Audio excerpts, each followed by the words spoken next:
జరుగుతుంది. సో మిత్రులారా, మనం ఇక్కడ ఇంకొక గొప్ప విషయాన్ని మనం చూపించే ప్రయత్నం చేద్దాం. ఇందాక నేను మీకు చెప్పాను, సృష్టి ధర్మాన్ని అంటే ఒక మనిషి తప్ప సృష్టిలో ఉండే అన్ని జీవరాశులు కూడా వాటి యొక్క ధర్మాన్ని నెరవేరుస్తూ ఉన్నాయి. అంటే మనం ఏదన్నా కమిట్మెంట్స్, వాల్యూస్, మనం అనుకున్న పనులు మనం జాగ్రత్తగా చేయాలి. కానీ ఈ నోరు లేని చెట్టుకి అధర్మం చేయాల్సిన అవసరం లేదు. దానికి తెలియదు కూడా, అది మంచి ఉంటే మంచిది ఇస్తుంది, చెడు ఉంటే చెడునిస్తుంది. సో ఇక్కడ మీకు ఆ అద్భుతాన్ని నేను మీకు చూపించే ప్రయత్నం చేస్తున్నాను. ఇదిగోండి, ఈ చెట్టు ఎండిపోయింది. మన తుఫాను సమయంలో ఈ చెట్లన్నీ విరిగిపోయినాయి మిత్రులారా. విరిగిపోయిన చెట్లన్నీ కూడా కొన్నేమో అన్ని కాయలు కాసినవి, చాలా వరకు స్మాష్ అయిపోయినాయి. ఇది మాత్రం సేమ్ గెల వేసింది, చెట్టు ఇంకా బతికే ఉంది. ఆ గెల తాలూకు పువ్వు అన్నీ చాలా క్లియర్గా, అంటే దాని యొక్క ప్రథమ తత్వాన్ని అది చూయించే ప్రయత్నం అయితే చేస్తూ ఉంది. అంటే ఈ చెట్టు దేనికోసం పుట్టింది, అల్టిమేట్గా దీని స్టోరీ ఏంటంటే ఈ యొక్క ఫ్రూట్ని ఇవ్వటమే. ఈ ఫ్రూట్ని ఇచ్చే ప్రాతిపదిక ఈ గెల ఈ చెట్టు చేస్తూ ఉంది.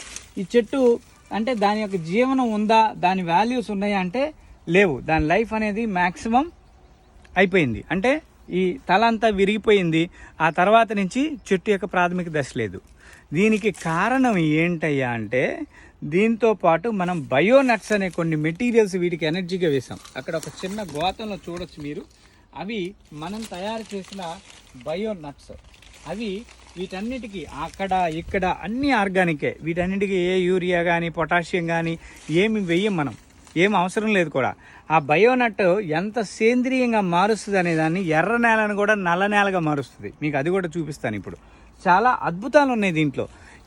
ఈ బయాలజీలో, ఈ సృష్టి ధర్మంలో ఇన్ని అద్భుతాలు ఉన్నప్పుడు మనం ఈ విషయాల్ని మన పూర్వీకుల నుంచి తెలుసుకోకుండా ఎందుకు ఇలా ఉన్నాము అని మనమే సిగ్గుపడాల్సిన అవసరం ఉంది. సో మిత్రులారా, ఇది ఏ మ్యాజిక్కో లేకపోతే ఇంకోటో కూడా కాదు.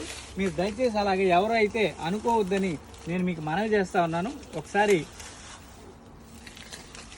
ఇవ్వండి, మీకు ఈ యొక్క భాగాన్ని, శాఖలను కూడా విడదీసి చూపిస్తాను. కనిపిస్తుందా? ఇదిగోండి, అరటి చెట్టు శాఖ. నేను అంటే ఇంట్లో వాళ్ళు 2-3 ఎవరో అడిగినా కానీ నేను ఇలా విడదీయలేదు. కానీ మీకోసం నేను ఇప్పుడు ఒకసారి దాన్ని విడదీసి కూడా చూపించే ప్రయత్నం అయితే చేస్తూ ఉన్నాను. ఈ యొక్క శాఖ ఇది ఇలాగే దీని యొక్క సిస్టమ్ని కాపాడుకుంటూ ఇది వస్తుంది మిత్రులారా. సో ఇక్కడ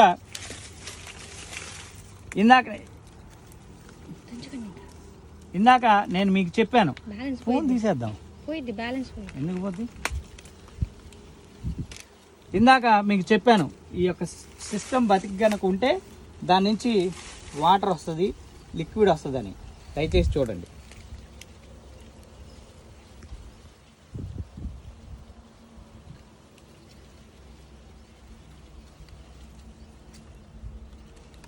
ఈ పువ్వులోంచి కూడా వస్తుంది.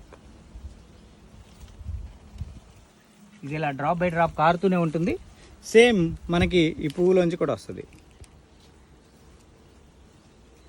ఇది కూడా ఒక మంచి ఇన్సులినే, చాలా అద్భుతమైన ఇన్సులిన్ ఇది. ఓకే,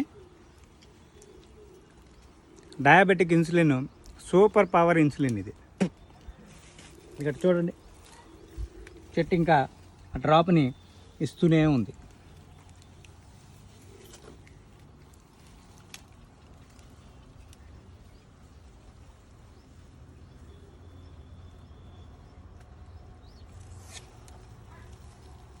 ఏంది ఇక్కడి నుంచి కారుతుంది?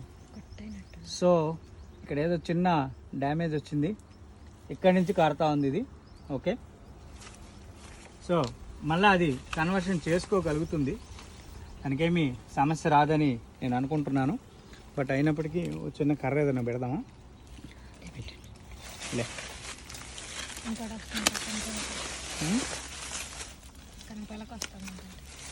దాని తెలుగులో ఏమో మామూలుగానే వస్తాయి. సో నేను ఒక చిన్న ఇది కట్ చేసిన దాంట్లో నుంచి వస్తుంది. ఇది కట్ చేసిన దాంట్లో నుంచి కట్ చేసిన చెట్లో నుంచి వస్తుంది.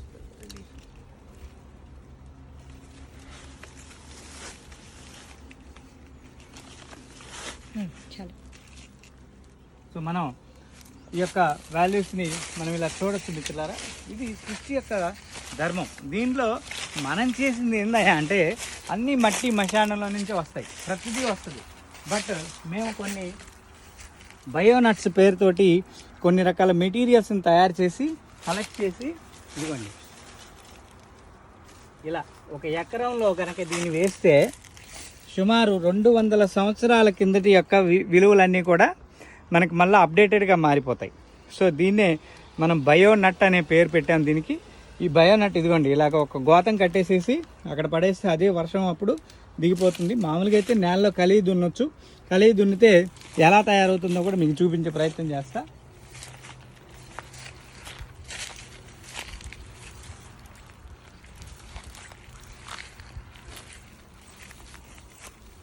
ఇదిగోండి ఇదంతా కంప్లీట్ ఎర్రమట్టి, మనం తోలిన ఎర్రమట్టి ఇది. ఓకే, ఇది ఈ బయోనట్ దీని మీద పడేసరికి ఎలా తయారైంది? ఎర్రమట్టి కాస్త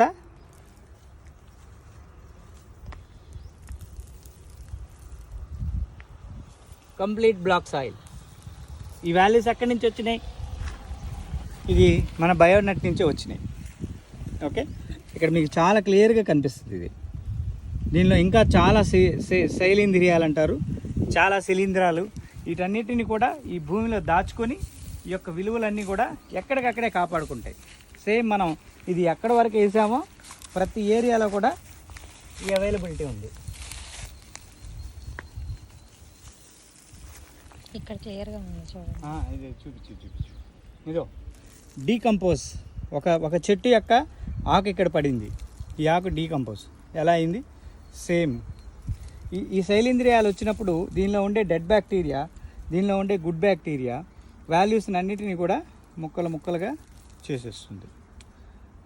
అంటే ఈ యొక్క ఆకు దాని యొక్క వాల్యూస్ని పారదర్శకతనాన్ని కోల్పోతుంది. అంటే ఇది పచ్చిగా ఉన్నప్పుడు ఎలాగుంది, ఇదే ఆకు ఎండితే ఎలాగుంది, ఇవి జస్ట్ దీనికి సాయిల్ సపోర్ట్గా ఇచ్చాను నేను. ఇది అంత గొప్ప అద్భుతమైన వనరుగా మనకు పెరుగుతుంది. సో దీని యొక్క కంప్లీట్ అర్థం ఏంటంటే మిత్రులారా, మనం ఏదైనా ఒక ఎనర్జీని ఖచ్చితంగా మల్టిప్లై చేయాలి.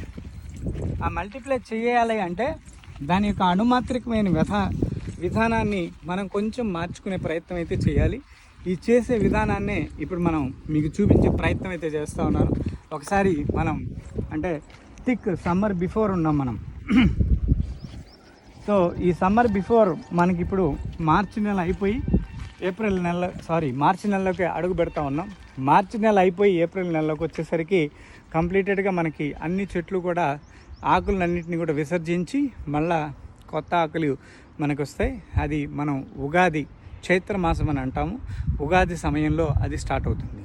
ఈ ఉగాది అనేది కూడా ఈ సృష్టి ధర్మానికి దగ్గరే. అది